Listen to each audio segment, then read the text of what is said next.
So in this video, we have the brand new Nike Air Zoom Pegasus 39.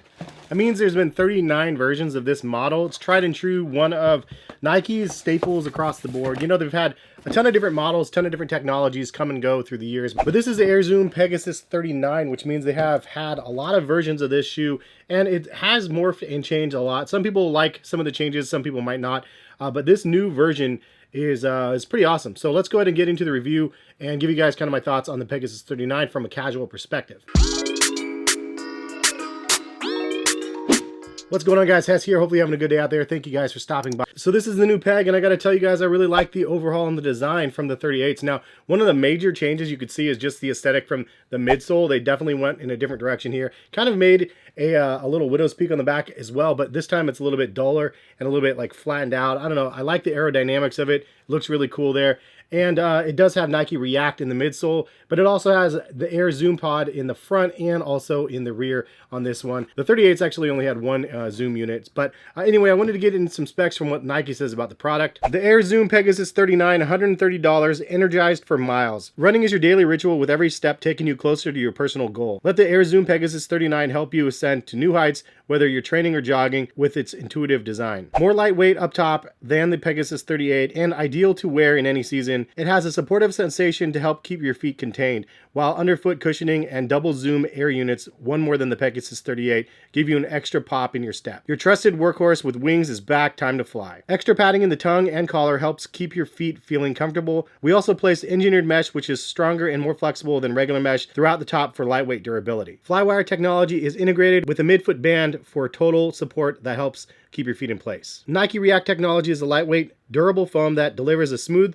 responsive ride. We paired it with a Zoom Air unit in the forefoot and the heel for an energized feel. The heel shape is designed for optimal landing, helping you easily transition from heel to toe. We paired it with a thick foam for responsive ride. The tongue is separated from the upper to give room for different foot shapes.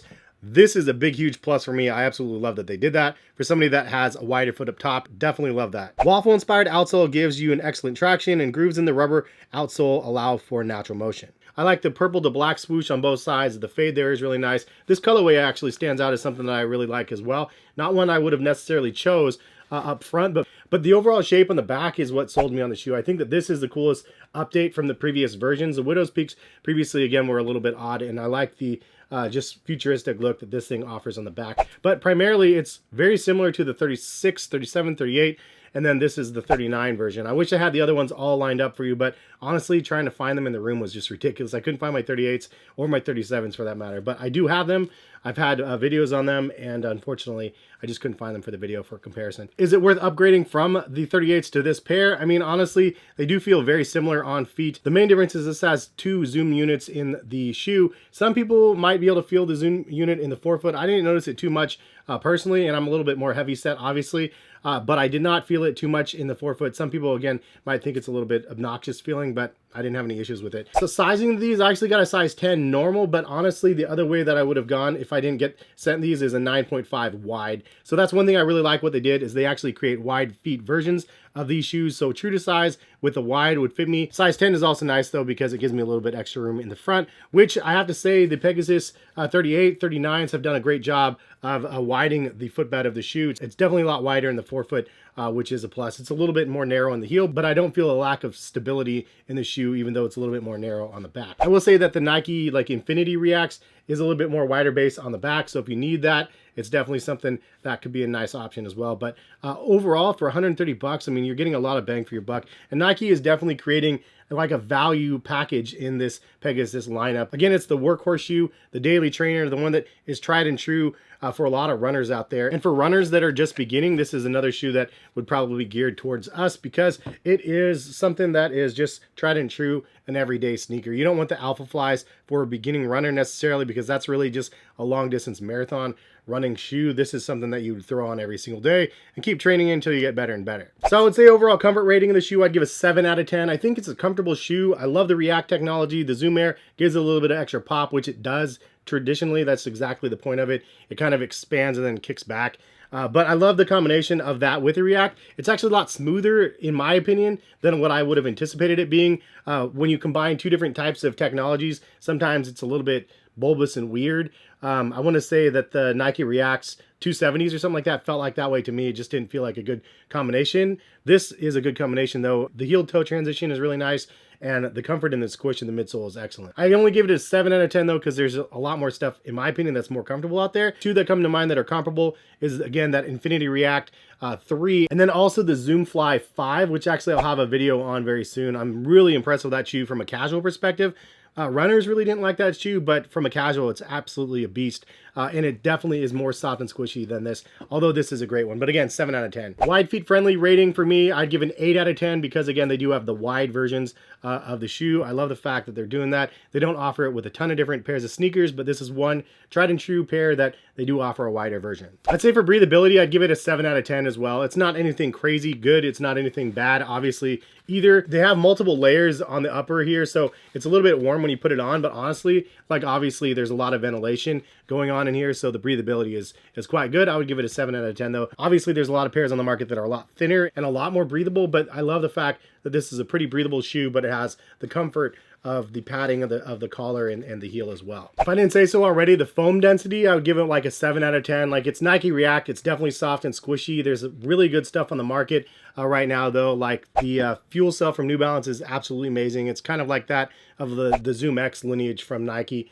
where the Zoom X is ultra soft and squishy. This is like pretty soft and squishy. That's why I give it a 7 out of 10. But don't be fooled by that. It's a really soft, amazing technology. If you're looking for a shoe that has more soft and squishy feel than this and the other two that I already mentioned, the Invincible Run 2s are out now. I have a review of those coming soon. Just waiting on my pair, but that's a pair that I really anticipate being excellent as well. Because of that huge, ridiculous full-length Zoom X midsole, those things are beasts. I'd say overall ground feel of the shoe, you don't have a ton of it because there is a pretty nice foam stack on here, but I gave that, again, an average rating, 7 out of 10.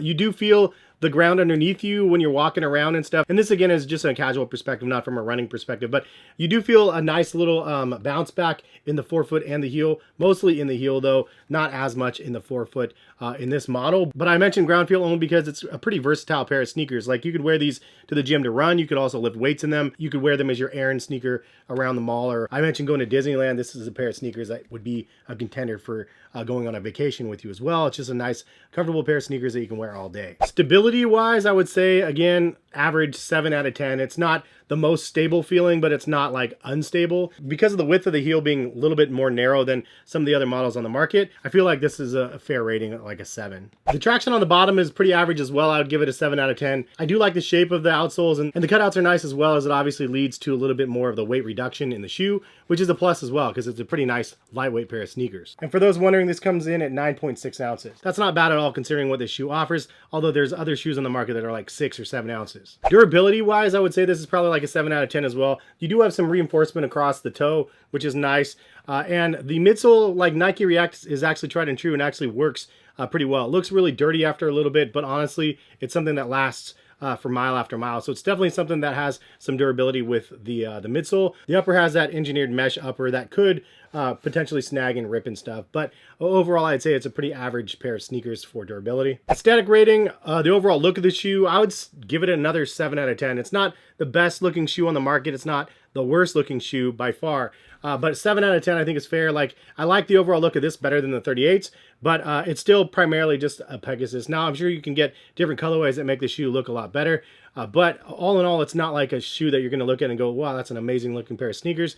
It's a very, very well made pair of sneakers that does its job for what it's created for, and then some. So to recap, a couple things that I like about the shoe. One, it's a very versatile pair, like I mentioned, gym, Costco runs, running. This is one of those shoes that is definitely made for an average everyday person, but also elite athletes can wear this shoe comfortably and wear these well, and it will treat them well on their feet also. I do like the improved heel design. Again, mentioned it many times, like the overall geometric shape there. I think it looks cool, and I do like the little Nike swoosh back here as well. And I do appreciate that the weight is a little bit improved. It's a little bit lighter than the predecessor, although it's still not a very light pair of sneakers.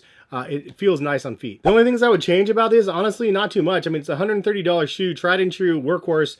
The only thing I would want is maybe new colorways. There's a bunch of them available already on Nike's website and Eastbay and stuff, but really, that's the only thing about the shoe I would probably change. I like the overall look of it. I like the comfort of the tongue and the inside lining of the shoe, the midsole, everything about it is like a very, very good pair of sneakers for that price point. So in my opinion, a great buy if you can get it, especially under retail, but even at $130, it's a great racehorse shoe. It's a great daily trainer. It's a great all-around pair of sneakers you could wear for vacations, just to have a comfort sneaker, and something that's well made but it still uses cutting-edge technologies with Nike React and the Zoom Air and the midsole. But anyway, leave a comment in the comment section. What do you guys think about the Pegasus 39s? Is it something you guys have? Have you tried a pair of them or not? If you guys like the video, drop a like as well. Hopefully we'll see you guys back for some more sneaker videos, but this is a fun one, man. I'm glad I was able to get a pair finally and do a review on them, because this is everything that I expected from the Pegasus line and then some.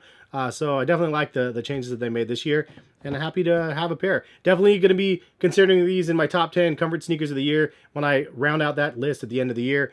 So stay tuned for that if you guys want to see that list. But have a good rest of the day. Hopefully see you back for some more content soon. All right, peace, guys.